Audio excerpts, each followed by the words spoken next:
স্বপ্ন রে, হায় রে স্বপ্ন। তোরে আমি স্বপ্ন দেখি, তুই আমার দেওস না। তোরে ছোটবেলার থেকে স্বপ্ন দিই, বাপে যখন মইরা গেল গা, তখন তো স্বপ্ন দিই। এই 30-34 বছর ধরে বাপে থাকতে একরকম স্বপ্ন দেখছি, আর বাপে যখন মারা গেল তখন আর একরকম স্বপ্ন দেখলাম। তুই আজ পর্যন্ত স্বপ্ন পূরণ হইলি না। তুই লাল না নীল না কালা না হলুদ না সাদা, তোর রং কি এটাই জানতে পারলাম না। অথচ তোরে নিয়ে আমরা স্বপ্ন দিই, কত রং করে স্বপ্ন দিই। জীবনে এই স্বপ্নগুলা আর পূরণ হইতেছে না। জীবনে কত কাজ না করলাম, এমন কোনো কাজ বাকি আছে? খারাপ কাজ বাদ দিয়া সব কাজই তো করলাম।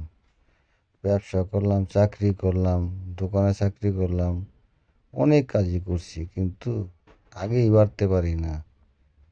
একমাত্র স্বপ্ন দিই বড় বড়, স্বপ্ন হয় না ছোট ছোট। স্বপ্ন থাকে বহুদূর, আর আমরা স্বপ্ন হইলে ভাবি, স্বপ্ন হইলে কল্পনা করি, এটা করবো এটা করবো। বাস্তব বাস্তব বড় কঠিন। স্বপ্ন দেখ লইব না, কারণ স্বপ্নর আমরা ঠিকই দিই, স্বপ্ন আমরা চিনি না। আত্মীয় স্বজন রে আমরা চিনল না, ছোটবেলার থেকে আত্মীয় স্বজনরা দূর দূরে খেতে দিল, কাছের আত্মীয় স্বজন। আর স্বপ্ন আঙ্গর কেমনে চিনব? একসময় জায়গা দেয় না থাকার মতন, রাস্তা রাস্তা থাকতে হইছে। বাপ মা বাচ্চা না থাকলে সবারই চিনে যায়, কেউ কারো না। মায় ও স্বপ্ন দেখতো আমার 5টা পোলা, সোনার থালে ভাত, 5 পোলায় বিয়া করে 5 জায়গায়। হ্যাঁ, আরে স্বপ্ন তোর দেহে না গেডায়, তারপরে তুই মানুষটা দেহস না। তোর ঠিকই মানুষ দেহে, তুই মানুষ একবার ফিরা তাকা দেওস না। তোরে যদি কেউ চিনতো, তাহলে তোরে কোনো দিন কেউ দেখতে চাইতো না।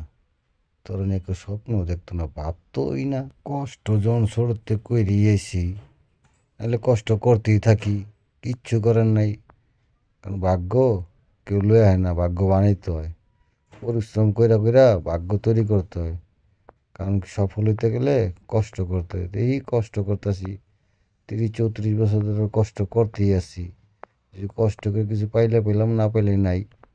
সবই তো মালিকের ইচ্ছা, কারো দেয় কারো দেয় না। জোর করে তো কিছু করতে পারবো না, আর চাইলেও কিছু করা যাইব না। যে পর্যন্ত কষ্ট করে জীবন পার করতে পারি করতে থাকি। দুঃখ কষ্ট মনে হয় যুদ্ধের মতন। যুদ্ধ তো দেখি নাই, মানে জীবন একটা যুদ্ধের মতন, জীবন যুদ্ধ করতেছি। জীবন যুদ্ধ কইরা হয় জয়, নাইলে পরাজয়।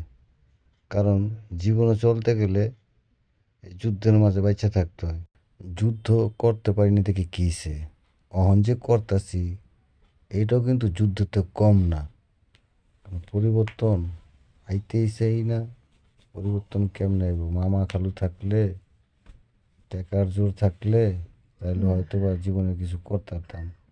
আত্মীয় স্বজন, আত্মীয় স্বজন তো জিগাই না, বছর একবার খবর লয় না, ফোন দেয় না, ঈদ নাই,